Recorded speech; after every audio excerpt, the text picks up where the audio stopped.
Round 1 started off with a bang with Melbourne beating the Bulldogs by 50 points to start off the year.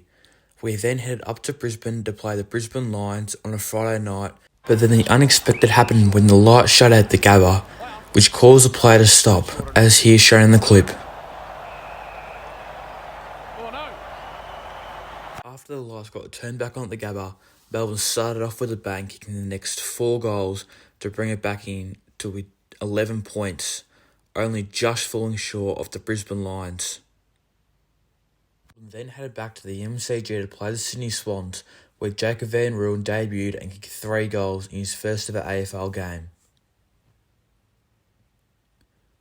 Melbourne ended up winning the game by a solid 50-point win again. We then headed up to Perth to play the West Coast Eagles, who were struggling to find a start this year. We belted them as well, kicking off our season to start 4-1 before heading into Gatherround to play the Bombers at the Adelaide Oval. It was a wet, gloomy day at the Adelaide Oval playing Essendon, where it was tossing and turning in the first half and the third quarter, before Essendon got off to a roll to beat Melbourne by 27 points. Melbourne then headed back to the G on Anzac Eve to play the Richmond Tigers, where we ended up winning by 18 points and just dominated Richmond all night long. Wayne Oliver and Jack Viney both adding a goal each to their name and having 3 disposals, whilst Jacob van Rooyen had kicked a quiet 3 goals before almost getting subbed out by Simon Goodwin. We then played North Melbourne on a Saturday night, where we absolutely dominated them all night round, winning by 90 points, where they did not look like winning once.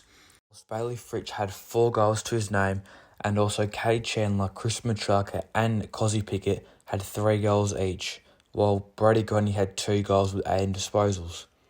Melbourne then headed up to the Gold Coast to play the Gold Coast Suns at the newly named Heritage Bank Arena, with arguably one of the toughest trips in the competition to play Gold Coast in Gold Coast. Melbourne had a late scare late in the game, with Darcy McPherson nearly kicking the winner to get a draw, but he missed with 20 seconds to go, which saw Melbourne get over the line by just 5 points. Then had their first away game at the MCG for the year, playing Hawthorn, while Melbourne dominated the whole game, while Clayton Oliver had 34 disposals, Viney 31 and Petrarca 30, while Viney and Oliver both had a goal each. Melbourne were dominating most of this match, while Hawthorn could not look to score for most of the first and second quarter. Melbourne ended up winning the game by a solid 54-point win, while kicking 15 goals 13 to end off the game. We then headed up to the Adelaide Oval to play Port Adelaide on a Friday night with the first week of Indigenous round, falling 4 points short to them. We then went back to the G to play Freo, with Luke Jackson facing his former club Melbourne. Jai Amos had a brilliant game, kicking 3 goals and single-handedly getting Freo the win. Melbourne had a few glimpses in the game, showing what they can do and what team they can be in the 2023 season. But Freo were all over it, with Luke Jackson kicking this brilliant goal to put Freo up by 10 points, which nearly sealed the game, with Angus Brayshaw missing that goal to put Melbourne down by 2, which cost Melbourne dearly. Freo ended up winning the game by 7 points, which brought Melbourne back with the rest of the pack in the top 8, putting them only a game in front of 5th, sitting in 4th spot in the top 4.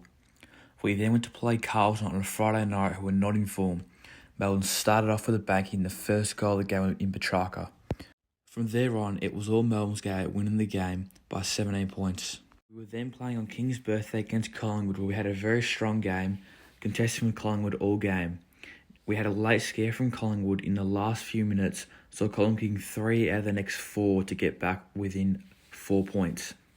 But we were just able to hold on by 4 points and win the game, which saw us move up the ladder to 3rd place in a cracking King's birthday game that will never be forgotten, in an absolute classic. We were then off to the Cattery on a wet, cold, raining Thursday night, where Van Rooyen kicked a goal to put us up by a point late in the third quarter. But that wasn't enough, as the Cats surged late home, with Zach Guthrie kicking this late banana from 50 out. The Cats dominated from there on, winning by 15 points on a Thursday night. Thanks for watching the video. I hope to see you in the next one. Make sure to like and subscribe and turn on the post notification. Cheers.